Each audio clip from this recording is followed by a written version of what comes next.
दोस्तों, ये 8051 का नेक्स्ट पार्ट है, तो इसको अच्छे से करते हैं। क्वेश्चन देखिए क्या कह रहा है ये।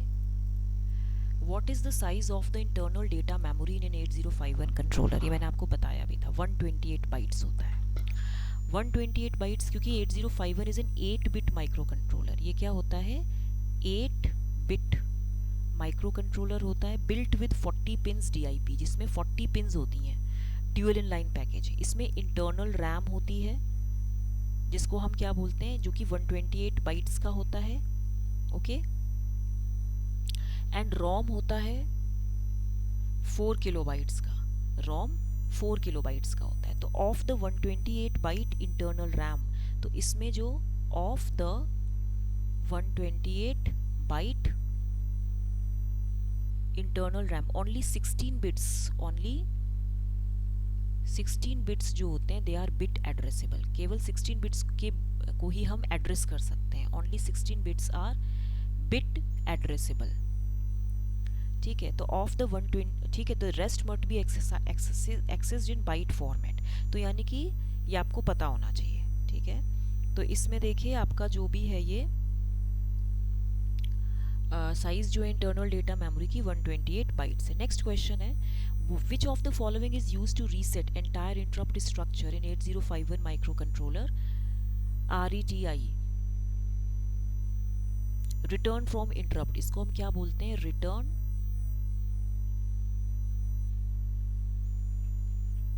from interrupt। the microcontroller क्या करता है, it gets the address of ISR, ठीक है। ये जो माइक्रो कंट्रोलर है आपका, it gets the address of ISR interrupt service routine from the interrupt vector table। from interrupt vector table जो होती है, इसको बोलते हैं interrupt vector table। इससे ये क्या करता है कि एड्रेस लेता है एंड जम्प्स टू इट, और उसमें फिर जंप कर देता है एंड जम्प्स टू इट। तो एलकॉल इंस्ट्रक्शन, फॉर एग्जाम्पल जैसे ये जो आपकी एलकॉल इंस्ट्रक्शन है, it calls the subroutine located at the specified address. तो it starts to execute the interrupt service subroutine. ये जो आपका RETI है, ये एग्जीक्यूट करता है ISR को। It starts to execute the interrupt service subroutine until it reaches the last instruction of subroutine. जब तक ये last instruction of subroutine में ना पहुंच जाए, it starts to execute that interrupt service which is, ठीक है। तो when it reaches the last instruction of subroutine, वही आपका RETI होता है, रिटर्न फ्रॉम इंटरप्ट, ठीक है। Upon executing the RETI instruction, microcontroller returns to the place where it was interrupted. इसके बाद क्या होता है, जो माइक्रो कंट्रोलर है, it returns to the place where it was executed, returns to the place where it was interrupted. तो first it gets the program counter address. पहला ये क्या करता है, RETI प्रोग्राम काउंटर जो होता है इसका, it gets the address of, it gets address of program counter from the stack. Stack से इसको एड्रेस मिलता है प्रोग्राम काउंटर का, by popping 2 top bytes of the stack, by popping 2 top bytes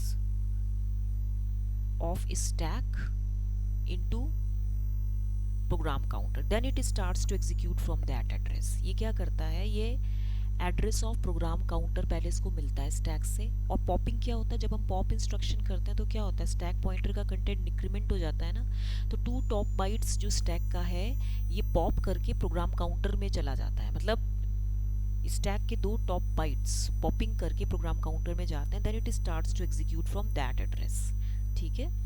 तो ये आपको पता होना चाहिए। नेक्स्ट क्वेश्चन है, the program counter in an 805 microprocessor is 16-bit register because क्यों, because there are 16 address lines, 16 address lines होती हैं इसमें। the program counter acts as a pointer, actually एक pointer की तरह act करता है, to the next instruction, to the next instruction to be executed। जो execute करनी है instruction, next instruction, उसको point करता है, and always contains the 16-bit address of memory location। और इसमें हमेशा 16-bit address of memory location होता है of next, it always contains a 16-bit address of memory location of next instruction. तो it is a 16-bit register as 8085 has 16 address lines. तो program counter it is updated by the processor. ये क्या होता है program counter? ये update होता रहता है. It is updated by the processor and points to the next instruction after the processor has fetched the complete instruction. जब processor complete instruction fetch कर देता है, after fetching complete instruction, it points to the next instruction. It points to next instruction, right? Next question है, the number of cycles required to execute the given instruction move dptr hash data 16. देखिए इसमें जो है, जो इसका मतलब क्या है कि लोड dptr क्या होता है, 16 बिट रजिस्टर होता है, ये डेटा पॉइंटर होता है, इसको हम बोलते हैं डेटा पॉइंटर. ठीक है, तो load data pointer with a 16 bit constant, ये मतलब हुआ data pointer is loaded with 16 bit constant indicated. 16 bit constant जो है आपका, ये it is loaded into second and third bytes of instruction. मतलब ये dph इज टू dpl, ये लो बाइट होगा, ये हाई ऑर्डर बाइट होगा. ठीक है, तो ये इसमें और इसमें ये डेटा जाएगा. ठीक है, तो सेकेंड बाइट आपका हाई ऑर्डर बाइट है और थर्ड बाइट आपका लो ऑर्डर बाइट है. ठीक है, तो no flags are affected. This is the only instruction that move 16 bits of data at once. ये 16 बिट डेटा को इकट्ठे ले जाता है. तो इंस्ट्रक्शन जैसे है आपका, मान लीजिए मूव dptr, 1234h, तो it will load the value 1234h into dptr. तो dph जो होगा आपका, इसमें 12h होगा और जो dpl होगा इसमें आपका होगा 34h. मतलब इस तरीके से जाएगा, 34 वाला dpl में जाएगा, 12 वाला dph में जाएगा. और बाइट कितनी है, 3 बाइट्स हैं. ठीक है, that means it will load the second and third byte of instruction. Load second and third bytes of instruction, right. तो number of cycles required for execution कितना हो जाएगा, 2 होगा.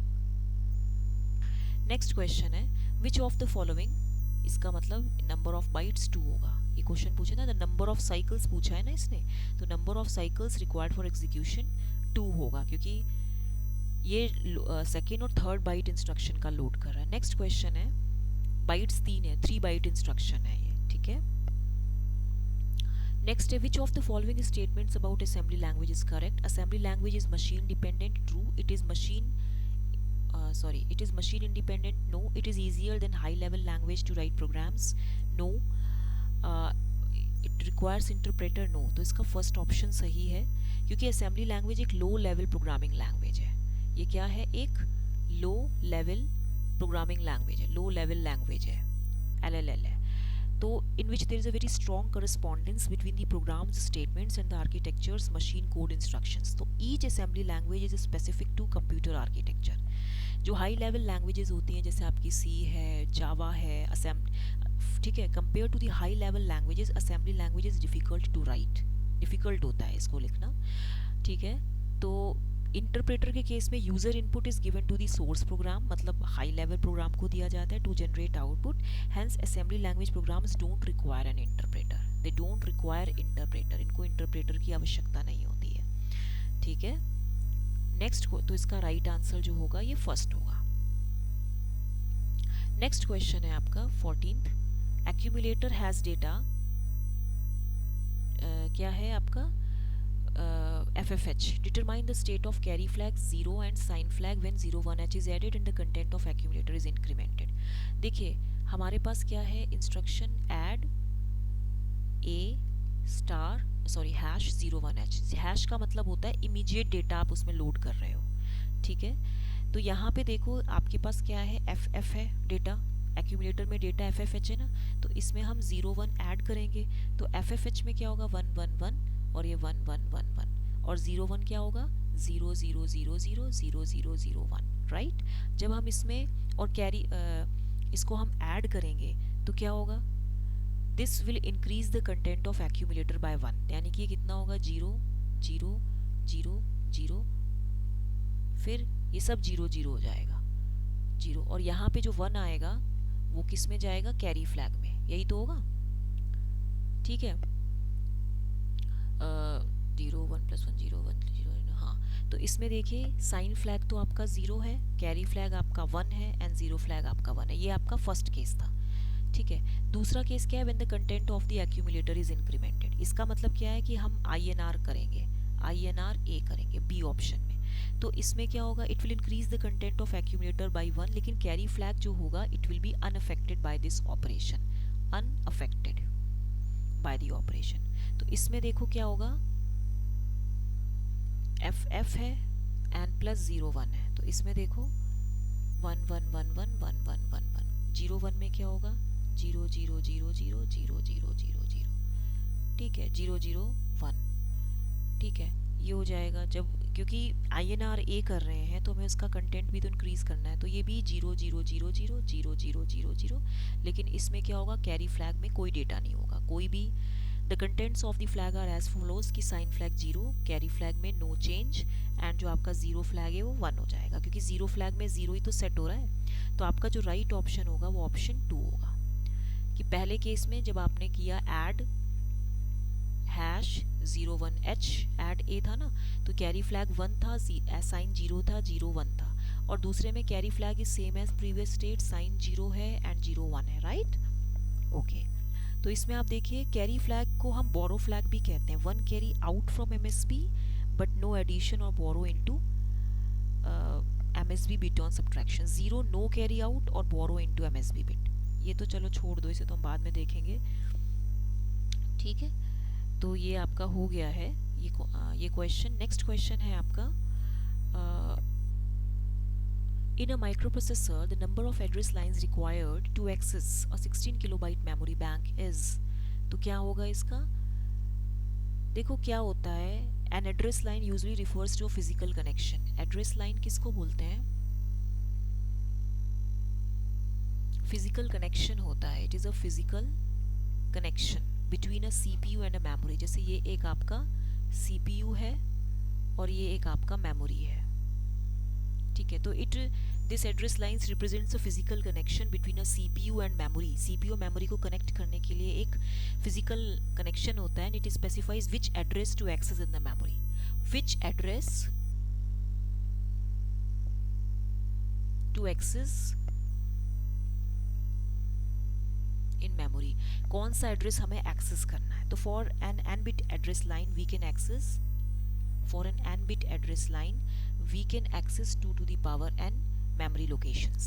तो given number of memory locations आपको कितना दिया है, 16 किलोबाइट, ठीक है। तो 2 to the power n is equal to 16 kilobyte हो गया। तो मैं इसको क्या लिख सकती हूँ, 2 to the power n is equal to 16 into 1 kilobyte लिख सकती हूँ, राइट। तो ये 2 to the power n हो गया, यानी 2 to the power 4, and 1 kilobyte में 1024 बाइट्स होते हैं, राइट। तो मैं इसको क्या लिख सकती हूँ, 2 to the power 10, ठीक है। तो 2 to the power n is equal to 2 to the power 14, तो n इज इक्वल टू 14 हो गया। तो आपका राइट आंसर क्या होगा, दिस मच, ठीक है।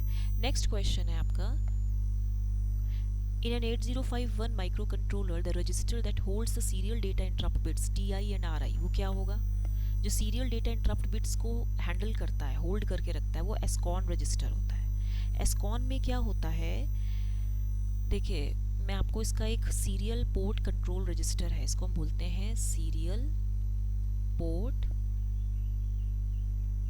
कंट्रोल रजिस्टर होता है। तो इसमें देखिए बिट्स जो होते हैं, एक होता है SM0, एक होता है SM1, एक होता है SM2, एक होता है REN, एक होता है TB8, एक होता है RB8, एक होता है TI और एक होता है RI।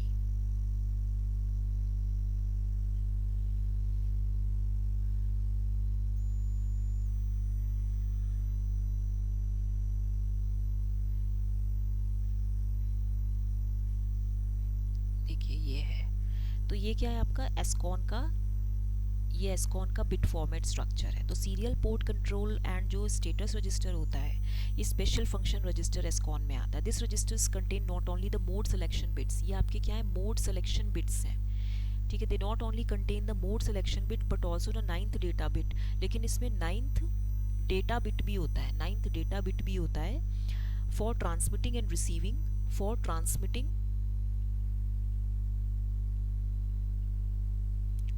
And receiving TB8 and RB8 इनको ट्रांसमिट और रिसीव करने के काम आता है।